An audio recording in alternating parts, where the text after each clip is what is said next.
Hello दोस्तों, कैसे हैं आप सब। हमारी कहानियाँ देखने के लिए हमारे चैनल को सब्सक्राइब करें और हाँ, बेल आइकॉन दबाना मत भूलिएगा।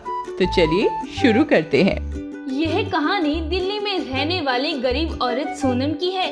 सोनम के पति की मौत 2 साल पहले ही एक रोड एक्सीडेंट में हो गई थी। उसका 6 साल की एक बेटी थी।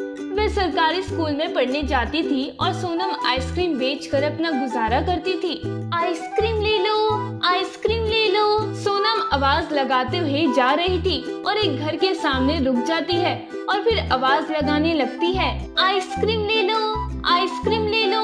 घर के अंदर से चंचल निकलती है और कहती है, अभी कल ही तो खाई थी। जीजी आज की बहुत अच्छी बनी है, ताजे दूध की बनाई है मैंने।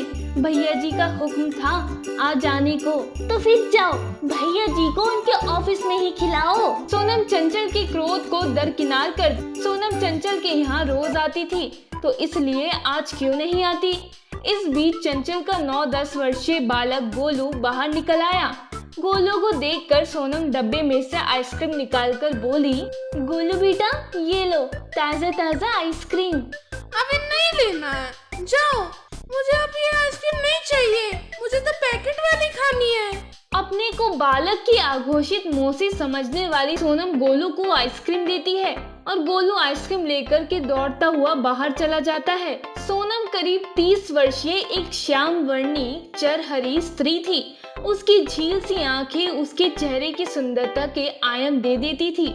उसकी होठों की वक्र हंसी अनेकों रहस्य छिपाए रहती। उस हंसी में बालिका सा अल्लड़पन, युवती से खनखनाहट व प्रौढ़ा की तरह गंभीरता का समावेश था। सोनम को देखकर चंचल सोचती रहती थी, देखने में तो इतनी पतली लगती है ये, और अपने सर पर इतना बोझ उठाकर कैसे घूम लेती है और आइसक्रीम बेचती रहती है, और ये कभी भी यहाँ आके दरवाजा खटखटाने लगती है। लेकिन चंचल का क्षणिक क्रोध स्वादिष्ट आइसक्रीम खा वह उसकी तरल हंसी में शामिल हो जाती। गोलू भी आइसक्रीम के स्वाद को अपनी दिनचर्या में शामिल कर चुका था। कुछ दिनों से सोनम प्रतिदिन आने लगी थी। आते ही वह ऐसा अधिकार जमाती कि उसके आए बगैर गुजारा ना हो जैसे। उसकी पुकारती आवाज सुन चंचल कभी कभी झल्ला ही पड़ती। आजकल तुम्हारी आइसक्रीम के ग्राहक कम हो गए हैं क्या, जो यहाँ की बिक्री के बगैर काम नहीं चलता तुम्हारा। ना जीजी ना, तुम्हारे हाथ का जस है, बाबू को खिला आमदनी बहुत फलती है मेरी, मौसी ना खिलाएगी तो बाबू बढ़ेगा कैसे। इतना कहकर सोनम हंसने लगी। फिर वही उन्मुक्त हंसी चंचल को ईर्ष्या का दर्शन करा जाती और फिर चंचल सोचने लगती, पूरे दिन तक धूप में घूमकर कैसे इतना हंस लेती है, ये मेरा तो अपना रोज का काम भी मुझे खिजा जाता है। सोनम की स्वयंभू मौसी पद पर आसीन होना चंचल को आश्चर्यचकित कर जाता। जितना भी वह उसे आने के लिए हतोत्साहती, कुल्फी वाली उतनी ही मनोयोग से उसे कुल्फी खिलाकर ही जाती। एक दिन की बात है, चंचल के घर उसकी बुआ आई तो देखी कि एक आइसक्रीम वाली गोलू को प्यार से आइसक्रीम खिला रही थी। ये देखकर उसे अच्छा नहीं लगा। उसी रात को बुआ ने चंचल से कहा, चंचल बेटी ये तुम ठीक नहीं कर रही हो, एक आइसक्रीम वाली पर इतना भरोसा करना ठीक नहीं है, जमाना बहुत खराब है।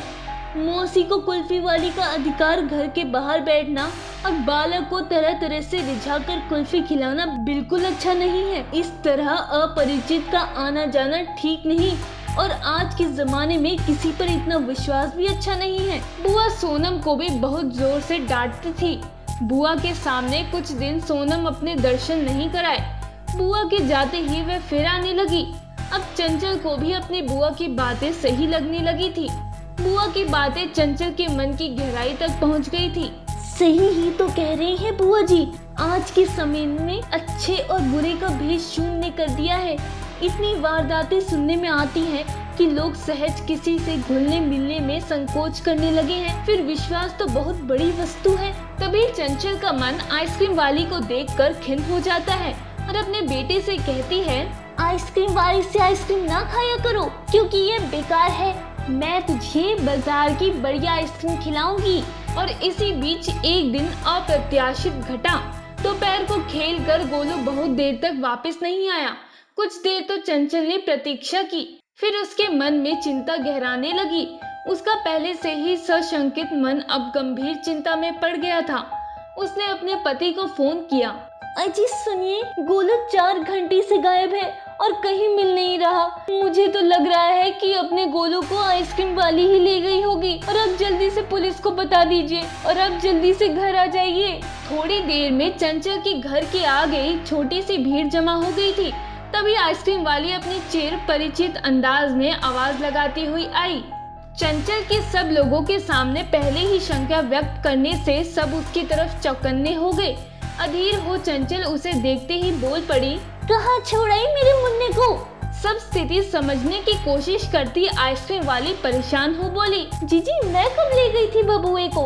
चंचल बिफर पड़ी, तू ले तो नहीं गई थी, उसको चुरा के ले गई है तू। आइसक्रीम वाली की रुलाई फूट पड़ी।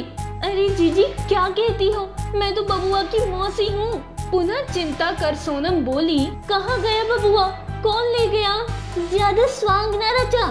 तभी वहाँ पर चंचल के पति आ गए। चंचल अपने पति की तरफ मुखर हो बोली, पुलिस कितनी देर में आएगी। भीड़ में तरह तरह के स्वर गूंजने लगे। एक आदमी ने बोला, पहले इस आइसक्रीम वाले को पकड़ के रखो, कहीं ये भाग न जाए। ये ऐसे नहीं बताएगी, मारो इस आइसक्रीम वाली को। तभी एक आदमी सोनम को मारने लगते हैं।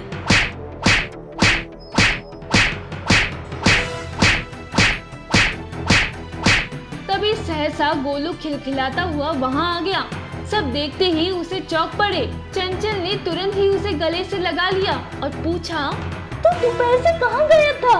मैं राजू के यहाँ गया था खेलने और खेलते खेलते ही वहीं पर सो गया, अभी उठकर आ रहा हूँ। सहज भाव से बालक कह गया और आइसक्रीम वाली को देखकर बोला, अरे मौसी तुम आइसक्रीम ले आई आज।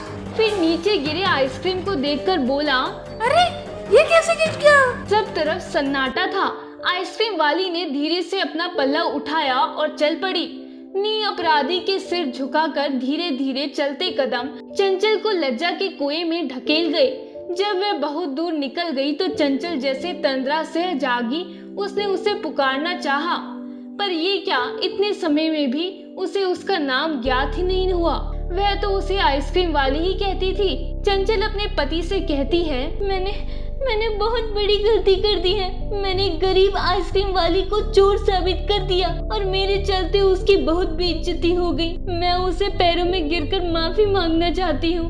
मैंने जो अपराध किया है वह माफी के लायक नहीं है। तुम बिल्कुल सही कहती हो। चंचल दिनों दिन आइसक्रीम वाले के आने की प्रतीक्षा करती रही, पर आइसक्रीम वाली ने कभी उस ओर रुख ही नहीं किया।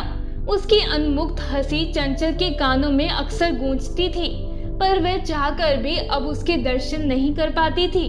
अगर आपको ये कहानी पसंद आई हो तो चैनल को सब्सक्राइब कर लें और बेल नोटिफिकेशन दबा दें और कमेंट करके जरूर बताएं कि आपको ये कहानी कैसी लगी। धन्यवाद।